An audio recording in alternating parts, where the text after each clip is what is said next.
India has been at the last 6 G7 conferences. It's one of the biggest and fastest growing economies in the world.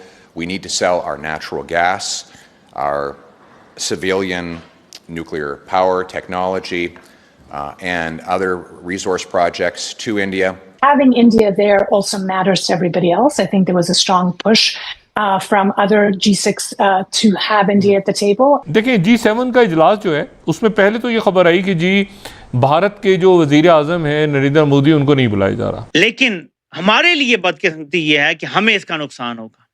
अगले 2-3 साल मोदी अगर अपना software update नहीं करता। अब अचानक ये हुआ है कि उन्होंने जो माकानी उन्होंने कहा है कि भारत के वजीर आजम जो हैं वो आएंगे और अगले हफ्ते जो G7 का इजलास हो रहा है कनाडा में उसमें वो शरीक होंगे। शर्मसार हो गए हम तो। खैर छोड़िए। इकोनॉमिक टाइम्स जो दुनिया का दूसरा बड़ा अखबार है, उन्होंने एक खबर जारी की है कि जो पाकिस्तान का प्रीमियर एयरबेस है, सबसे अहम एयरबेस जिसे नूर खान एयरबेस कहते हैं, रावलपिंडी में इस्लामाबाद के बिल्कुल साथ, उस पर अमरीकी कब्जा है। But if we don't get any equipment, you've seen what would have happened to us if we didn't have air defense.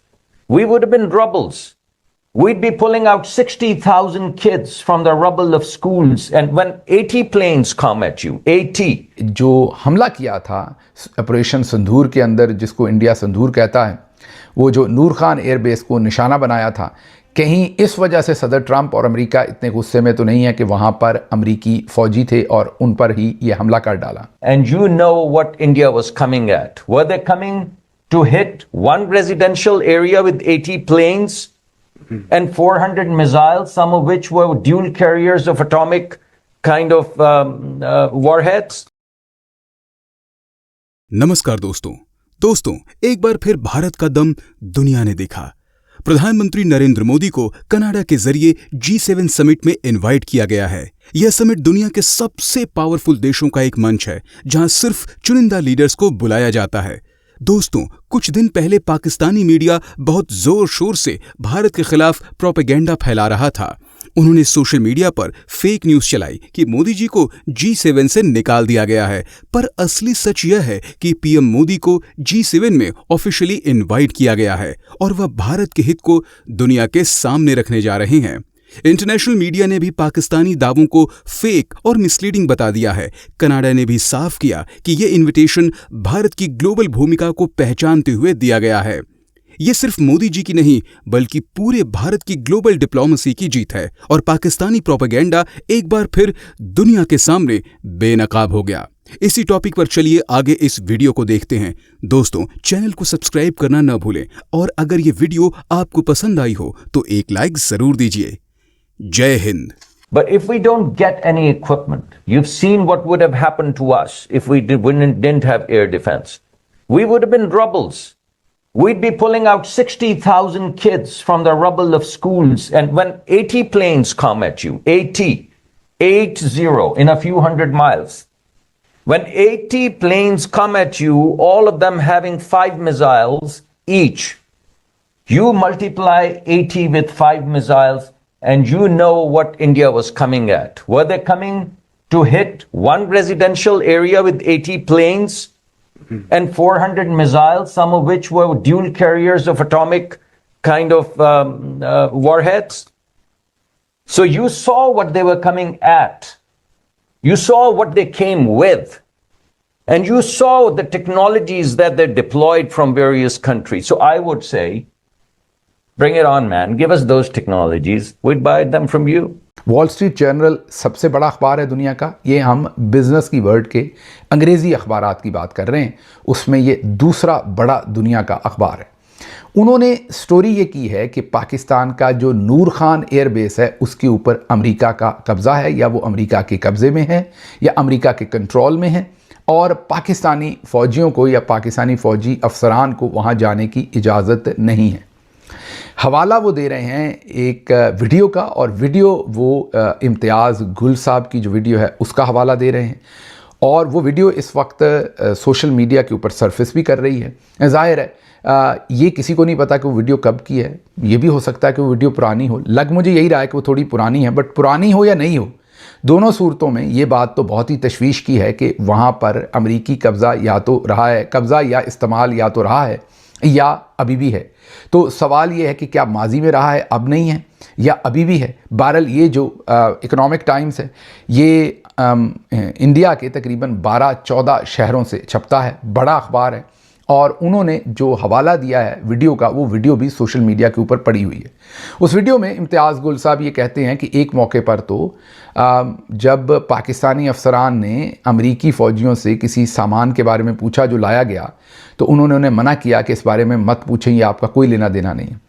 और जब उन्होंने ज़ोर दे के पूछा तो उन्होंने उन पर बंदूक तान ली। इम्तियाज़ गुल क्या कह रहे हैं ये ज़रा सुन लीजिए। जो भी चीज़ वो लेके आए कि नूर खान बेस पे जितने भी अमरीकी तैयारे इब्तिदा में आते जाते थे, अब मालूम नहीं होता था कि उनके पास कार्गो क्या है, उन जहाज़ों में है क्या। वो पाबंद थे इस बात के कि जो भी चीज़ वो लेके आएंगे वजारत खारजा को और वजारत दिफा को वो ज़रूर मुत्तले करेंगे कि इसमें है क्या। लेकिन जनाब वो उन ये समझ बैठे थे कि शायद नूर खान बेस उन्हीं का हो गया है, मुकम्मल तौर पर उनकी निगरानी में है। और यही वजह थी कि एक मरतबा एक हमारे एयरफोर्स के अफसरान ने कुछ पूछने की कोशिश की वहां पे जो अमरीकी मरीन थे, जब सामान जहाज़ों से उतर रहा था तो उनको कुछ शक हुआ। जब शक हुआ तो उन्होंने पूछा कि है क्या, तो उसने कहा कि सॉरी हम आपको ये नहीं बता सकते, तो हमारा अमेरिका का सामान है। तो जब हमारे अफसरान ने थोड़ी सी मुजामत की तो अमरीकी मुहाफिज ने या मरीन ने पिस्तौल निकाल लिया, सर पे पिस्तौल तान लिया कि आपको इस बात का कोई इख्तियार नहीं है, you are not authorised to ask this question. सुन लिया आपने। अब ये सूरत हाल है। अब इस वीडियो को जब मैं देखता हूँ तो मुझे ये लगता है कि ये वीडियो थोड़ी पुरानी है। मुझे ये लगता है कि ये जो इकोनॉमिक टाइम्स हैं इनके हाथ ये वीडियो अब लगी है। ये वीडियो अभी की नहीं है लेटेस्ट, ये थोड़ी पुरानी या ये माजी की वीडियो है। लेकिन भले ये माजी की है उसके बावजूद ये जो इंकशाफात उन्होंने किए हैं इसकी बेस पर जो इकोनॉमिक टाइम्स है वो लिख रहा है कि कहीं इस वजह से अमेरिका में और हर जगह तरथल्ली तो नहीं पड़ी कि जो हमला किया था ऑपरेशन संदूर के अंदर, जिसको इंडिया संदूर कहता है, वो जो नूर खान एयरबेस को निशाना बनाया था, कहीं इस वजह से सदर ट्रंप और अमेरिका इतने गुस्से में तो नहीं है कि वहाँ पर अमेरिकी फ़ौजी थे और उन पर ही ये हमला कर डाला।